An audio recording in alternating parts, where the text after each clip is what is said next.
আমার মেয়ে বিকাল 4:30টার সময় মাস্টার বাড়িতে গেছিল পড়ানোর লেগে।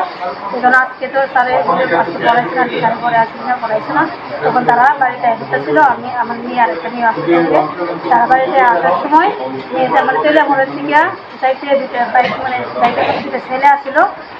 মানে একটা ছেলে বলে ওই লোকের বাচ্চাগুলো জিজ্ঞাসা করতেছিল যে তোমরা এই সুদী সরকারে বাড়ি ছিল জিজ্ঞাসা ছিল বাইকের মধ্যে থাকতো।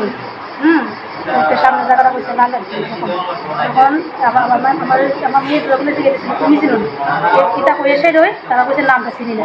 এটা বলছে বলে বাইকটা এরকম করে ঘুরে এসে রই। আমার মেয়ে তো এসে যাচ্ছিল, এই যে পেছনের যে ছেলেটা কালো শার্ট করে রাখছে টান দিয়ে এবারে সিনটা নিচে দেখাইতেছে।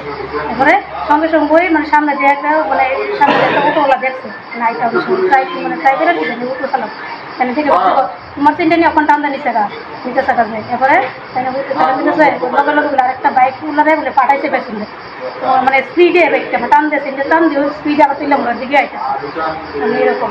আপনারা চিনতে পারছেন না কারণে? আমি তো আসলে আমার মেয়েও চিনছে, লোকে বান্ধবীটা চিনছে, মানে সঙ্গে সঙ্গেই তারা আবার আমি যে সঙ্গে সঙ্গে পাঠাইছি থানার মধ্যেও কিছুক্ষণ পরে থানা জিটি করার লেগে। তখন আয়া কইছে মানে এরকম পেছনের ছেলেটা কালো শার্ট করে রাখছে আর সামনের ছেলেটা এরকম জিজ্ঞাসা করছে যে শুধু সরকারে বাড়ি ছিলেন, এরকম কইছে আর কি। ঘটনার পিসাবাড়ি এলাকা, পিসাবাড়ি মানে ইসাবিল পার হইয়া পিসাবাড়ি মাস্টার বাড়ি থেকে বাইরে রাখে। কি নাম আপনার মেয়ের? সায়নিকা দত্ত। কোন জায়গায় বাড়ি আপনার? আমার হচ্ছে করিলং 2 নম্বর ওয়ার্ড, মানে ইসাবিল স্কুলের উল্টা সাইডে। তো আপনারা এই ব্যাপারে মামলা করছেন থানাতে? সঙ্গে সঙ্গে থানার মধ্যে ডিটেইন করছি। তারপরে মানে মেয়েটা কইছো এরকম এরকম পেছনের ছেলেটা একটু সামনে করে মানে কালো শার্ট করে রাখছে, সামনের ছেলেটা একটু মানে ফর্সা করে ওই মানে শাড়ি করে রাখছে, কালো শার্ট করে রাখছে। দুজন চেহারা একদম কষ্ট দেখছে, কারণ বিকেলবেলা তো বাড়ি থেকে তো 4:30টার থেকে গেছে, 4:30 থেকে 5:30টার ভিতরে ঘটনা এরকম ঘটনা ঘটছে। আমার তো সঙ্গে সঙ্গে এদিকে লোক ফোন করছে, সঙ্গে সঙ্গে গেছি মানে একটা কি ভয়ানক ধরে গেছে। অটো ড্রাইভার একটু কথা কোনে মানে একটু সাহস পাইছে আর কি।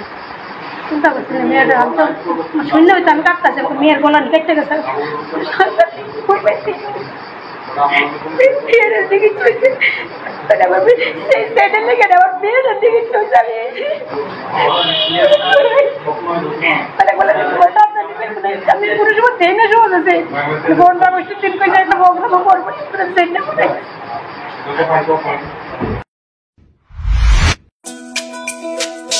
তুমি আছো রান্নাঘরে তাই সুগন্ধে ভরে, যা খুশি তেমনই খাই তোমার জাদুর রান্নায়। থাকে শুধু লং তরাই, থাকে শুধু লং তরাই, কত কেজি রান্না হয় মনটাই করছো জয়।